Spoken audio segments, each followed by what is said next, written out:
Saudara, kita ke informasi selanjutnya. Keluarga serta sejumlah kuasa hukum Peggy Setiawan masih mendampingi proses tes psikologi terhadap Peggy di Mapolda Jawa Barat. Hari ini, saudara, proses pemeriksaan berlangsung selama 2 hari. Keluarga sempat merasa keberatan dan menanyakan urgensi tes psikologi terhadap Peggy. Pihak keluarga dan kuasa hukum menemani proses tes psikologi berdasarkan undangan dari Polda Jawa Barat. Namun demikian, pihak kuasa hukum mempertanyakan urgensi tes psikologi yang dinilai tak ada hubungannya dengan penyidikan. Kuasa hukum meminta Peggy segera dibebaskan lantaran menilai seluruh saksi meyakini Peggy Setiawan tidak berada di Cirebon, melainkan di Bandung untuk bekerja saat peristiwa pembunuhan terjadi.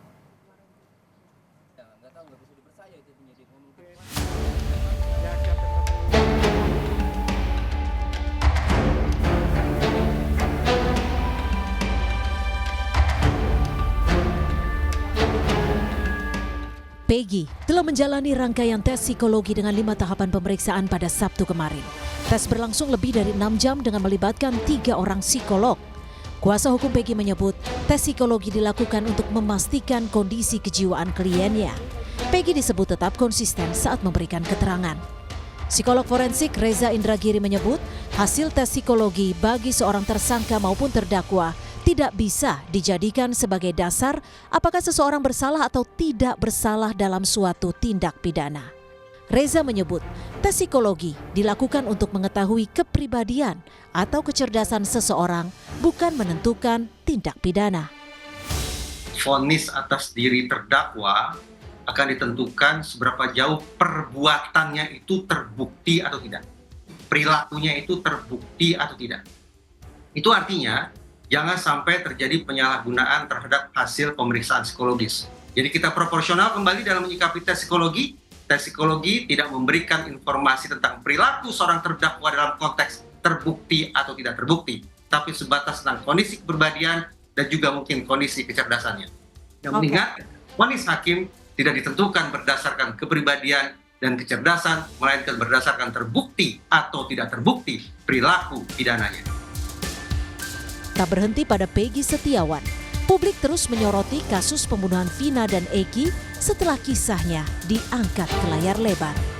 Ketua Umum Pradi Oto Hasibuan menyebut ada kejanggalan dalam kasus Vina setelah polisi menyebut 2 DPO selain Peggy adalah fiktif. Padahal dalam dakwaan tertulis jika 2 DPO tersebut memiliki peran untuk membawa kedua korban Vina dan Eki. Sangat-sangat janggal. Karena begini, di dalam dakwaan dari penuntut umum, yang didakwa itu ada 11 orang.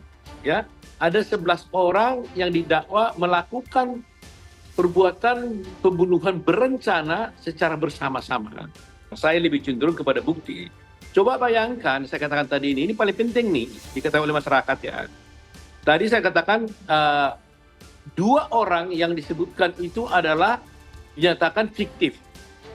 Padahal di dalam dakwaan, ya dalam dakwaan keputusan hakim dikatakan peran dari 2 orang ini adalah membawa korban. Kasus pembunuhan Vina dan Eki masih terus didalami. Setelah menangkap Peggy Setiawan, polisi menyatakan jika Peggy Setiawan adalah satu-satunya DPO dalam kasus pembunuhan 8 tahun silam. Polisi menyatakan 2 DPO lainnya adalah fiktif. Tim Liputan, Kompas TV.